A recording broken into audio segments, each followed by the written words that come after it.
Assalamualaikum warahmatullahi wabarakatuh. Perkenalkan, nama saya Rakil Kartina Nuramana, kelas 3 EPGSD dari Universitas Pendidikan Indonesia, Kampus Tasikmalaya. Nah, pada podcast kali ini saya akan membahas tentang public speaking. Public yang artinya kepada siapa kita akan berbicara, sementara speaking berarti bagaimana cara menyampaikannya. Semua orang memang mampu berbicara, namun hanya sebagian yang mampu meramu kata-kata menjadi bahasa yang indah dan dapat menarik publik untuk mendengarnya. Jadi, secara sederhana, public speaking artinya kemampuan berbicara dengan melakukan permainan bahasa di depan khalayak. Berbicara di depan publik adalah kegiatan yang selalu menyertai seseorang yang bekerja di bidang yang berkaitan dengan pendidikan, seperti pendidik, mahasiswa, instruktur, motivator, konsultan, penceramah, atau guide dari suatu objek wisata. Oleh karena itu, penting bagi pemilik profesi tersebut untuk memiliki kompetensi berbicara di depan publik agar dapat mendukung kelancaran tugasnya. Berbicara dengan 1-2 orang hal yang mudah, tetapi berbicara di depan puluhan orang perlu kiat-kiat khusus untuk melakukannya. Ketika berbicara di depan banyak orang, maka materi yang disampaikan harus tersusun dengan baik dan sistematis. Sebab hal ini dapat mempengaruhi pikiran seseorang dan pikiran yang jernih, mood atau suasana hati yang baik, dan kepiawaian merangkai kalimat merupakan modal utama seseorang dapat berbicara lancar dan berhasil di depan audiens. Selain itu juga diperlukan kecerdasan berpikir dan kecekatan menalar agar dapat memberikan argumen-argumen jitu dan meyakinkan kepada audiens. Pada kenyataannya, komunikator kerap tidak dibekali cara berbicara yang baik dan menarik. Dengan demikian, dalam menjadi pembicara yang handal, selain bakat, juga dapat dikembangkan dengan berlatih terus-menerus karena pengalaman yang banyak dapat mempengaruhi bagaimana seseorang hebat di depan umum.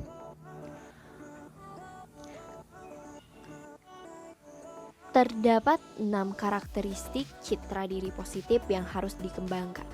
Menurut James Kevin Lee tahun 2001, yaitu rasa percaya diri, berorientasi pada ambisi dan sasaran, terorganisir dengan baik dan efisien, bersikap mampu, memiliki kepribadian yang menyenangkan, dan mampu mengendalikan diri. Contoh kemampuan public speaking yang perlu dikuasai adalah ketika mahasiswa melakukan presentasi. Menurut Ayres dan Miller, ada beberapa macam yang dibutuhkan oleh seorang komunikator atau speaker dalam presentasi, baik dia adalah pria ataupun wanita, yaitu motivasi atau motivation, kemampuan yang meyakinkan atau credibility, dan teknik penyampaian atau delivery. Faktor penting dalam penyampaian pesan adalah kualitas suara, bahasa, dan kata-kata yang digunakan, penampilan, komunikasi nonverbal, persiapan mental.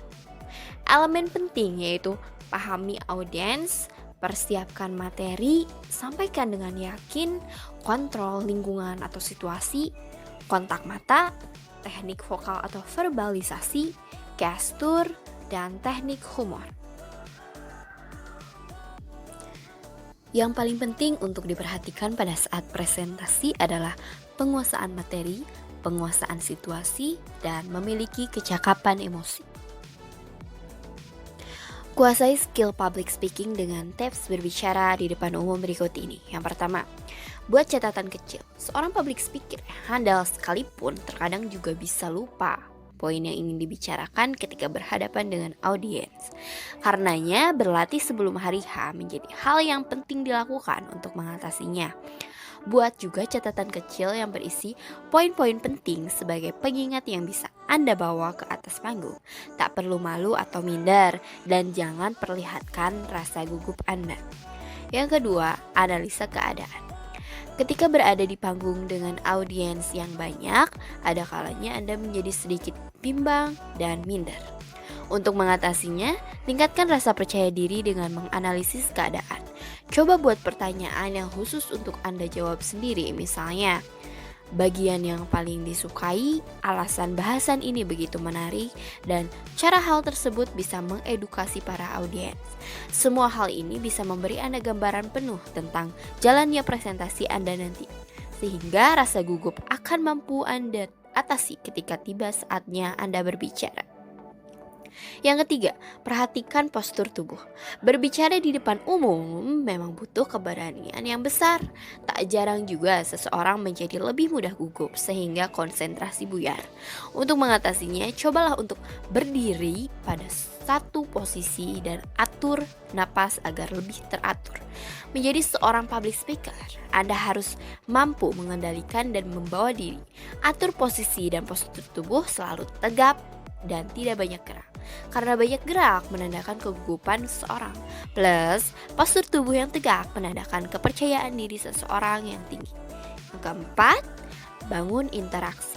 Menjadi public speaker bukan hanya sekadar berbicara saja, tapi juga mampu membangun interaksi antara Anda sebagai pembicara dan juga audiens. Membangun interaksi akan menciptakan kedekatan, dan seseorang yang dekat pastilah akan mampu menarik simpati, sehingga apapun yang diucapkan pastilah didengar dan simpati sehingga diperhatikan oleh audiens. Perlakukan audiens layaknya tim, sahabat, atau bahkan keluarga sendiri agar kedekatan semakin terjalin. Yang kelima, bangun kepercayaan diri dari dalam. Terkadang seseorang terlalu menghakimi diri sehingga kepercayaan diri menjadi turun bahkan sebelum mulai berbicara di depan umum. Solusinya ialah tanamkan dalam diri sendiri bahwa Anda dicintai dan selalu ulangi setiap kali. Diri kita memang tidak sempurna, namun setidaknya Anda bisa belajar untuk menjadi sempurna dengan berbicara di depan umum. Ada banyak kemungkinan mahasiswa dan mahasiswi tidak dapat mempresentasikan makalahnya. Dalam public speaking atau berbicara di depan publik, kerap kali seseorang mengalami kecemasan akan gagal dalam menyampaikan pesannya. Sehingga kecemasan yang timbul dapat mempengaruhi proses berlangsungnya komunikasi. Pada proses belajar, dalam hal ini presentasi makalah, mahasiswa tidak hanya perlu memahami apa yang akan disampaikannya, namun perlu juga menguasai audiens dengan baik sehingga mereka tertarik untuk mendengarkan. Kecemasan di dalam berkomunikasi di publik memang sering terjadi dan dialami setiap orang dalam proses komunikasi.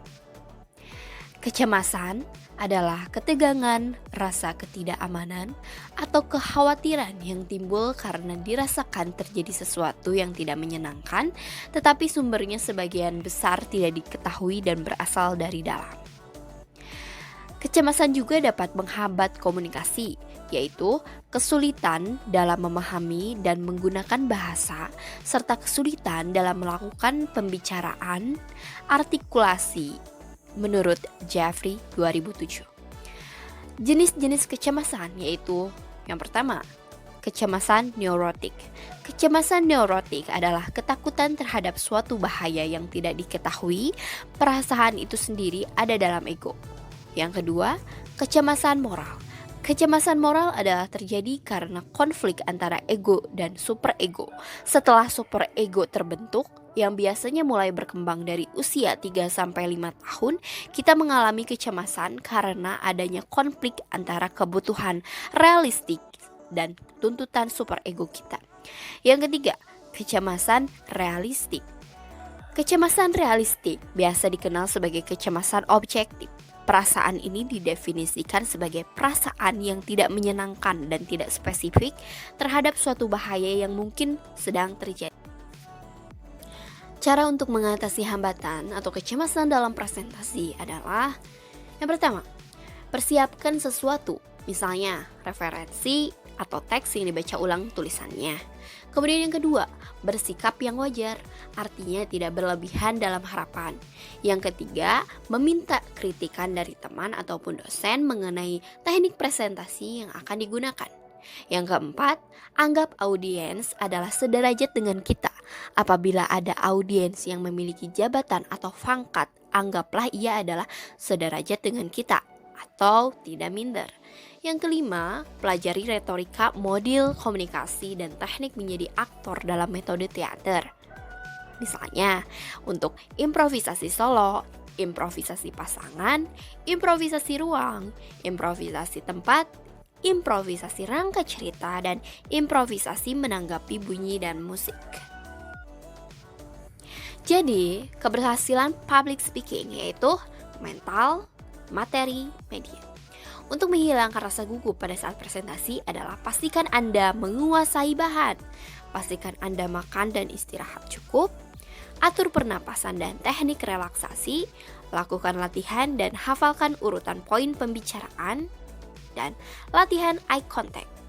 Kemudian tersenyum.